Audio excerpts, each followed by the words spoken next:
justement pour la communication. Dans d'autres pays, ce moyen est utilisé aussi pour une finance, pour le financement, pour le paiement, pour tous les moyens qu'on peut effectivement utiliser.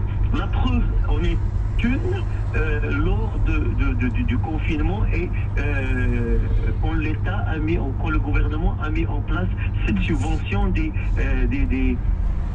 couche de population et que cette couche de population devait se déplacer effectivement dans des guichets bancaires pour pouvoir retirer de l'argent. Donc imaginons que ces gens-là disposent de moyens connectés pour pouvoir utiliser effectivement leur smartphone, leur téléphone et payer, avoir accès déjà à la disponibilité de leur argent et utiliser aussi ce moyen pour pouvoir commercer et payer leur achat. C'est ça l'idée d'avoir effectivement une consommation de services financiers numériques inclusive.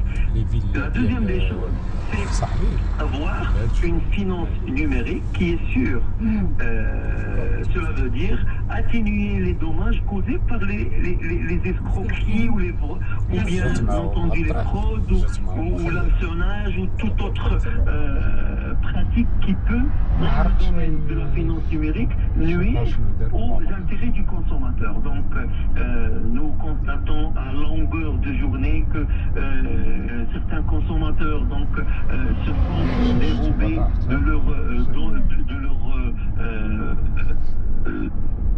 disons des montants, d'avoir effectivement certains personnes qui utilisent effectivement l'internet pour arnaquer les consommateurs les plus vulnérables, d'utiliser donc de frauder ou d'hameçonner certaines personnes. Donc dans ce contexte-là, la journée aussi va devoir poser le point sur une sécurité de cette finance numérique. Il y a aussi la protection des données et des données personnelles et la confidentialité aussi des données personnelles. C'est un élément aussi très important. Il faudrait aussi que la finance numérique, pour qu'elle soit aussi une finance numérique équitable, il faudrait sauvegarder les données de chaque consommateur dans des finances numériques. Alors là, il faudrait aussi revenir à l'arsenal juridique qui est mis en place au niveau national et effectivement voir à quelle mesure, jusqu'à quelle mesure ces protections, ces données du consommateur sont-ils protégées. Bien entendu, on parle aussi de la durabilité dans la finance numérique. Il faudrait aussi comprendre que pour avoir une finance numérique équitable, donc c'est garantir certains éléments dans l'écologie, effectivement, et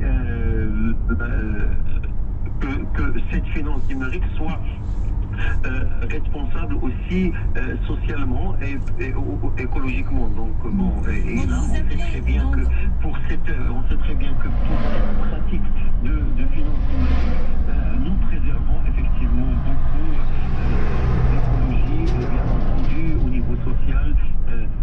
On doit aussi travailler pour mettre en place, d'ailleurs c'est le but aussi de ces journées-là au niveau international, de mettre en place un accélérateur de la finance numérique équitable. Donc vous appelez donc, les entreprises, les gouvernements et les décisionnaires politiques à s'assurer que la finance numérique, vous le disiez, inclusive, sûre, protectrice des données et confidentielle, et durable. Donc, comment, Wadi Mehdi, avec un arsenal juridique, avec la mise en place d'un arsenal juridique qui répond justement à ces attentes? Alors le comment, ben, effectivement, c'est ce que nous allons pouvoir remonter comme information pendant ces journées-là. Vous allez constater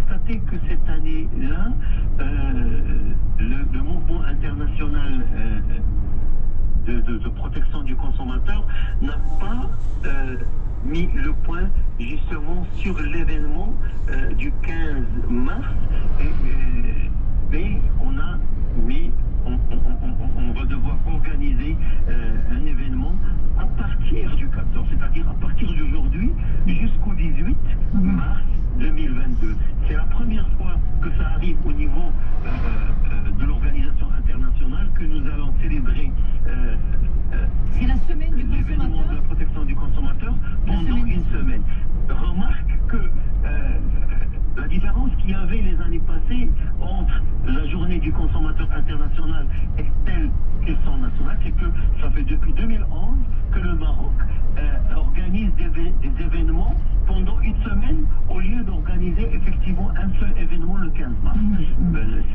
C'est quand même un élément très important parce que l'organisation internationale a suivi un tout petit peu l'idée du mouvement consumériste marocain qui a mis en place la semaine nationale des consommateurs. Justement, c'est l'occasion de sensibiliser le consommateur à ses droits et aussi ses devoirs, parce que il y a les droits, il y a aussi les devoirs. Oui, il y a les droits du consommateur, bien entendu, mais aussi il y a les engagements du consommateur. Et à cette occasion-là, donc la Fédération nationale des associations du consommateur, donc conjointement et pour accompagner effectivement cet événement qui est sous le thème de la finance numérique équitable. Donc à travers toutes les villes du Maroc, nous allons mettre en place un guichet consommateur, c'est-à-dire, si on veut dire, une journée ouverte pour les guichets consommateurs qui va se déplacer. Il va sortir de son enceinte et se mettre dans un espace public pour effectivement sensibiliser le consommateur et lui dire effectivement que le guichet consommateur, c'est un outil qui est mis à la disposition du consommateur pour pouvoir demander le conseil, pour pouvoir demander l'information et s'orienter bien entendu et trouver des solutions à ces problèmes. Et ça aussi c'est quelque chose dont disons toutes les villes dont dispose la Fédération nationale des associations de consommateurs d'un guichet consommateur. Donc on aura j'espère que le temps sera favorable pour qu'on puisse passer les 4 ou 5 jours, disons, dans un climat, quoique nous espérons que la pluie tombe, mais effectivement que passer aussi notre événement soit aussi donc qui passe dans des meilleures circonstances pour que le consommateur bénéficie effectivement de cet événement. Alors parlez-nous justement de l'événement du vendredi 18 mars, William Eddy. Alors, il y aura effectivement au niveau national un événement qui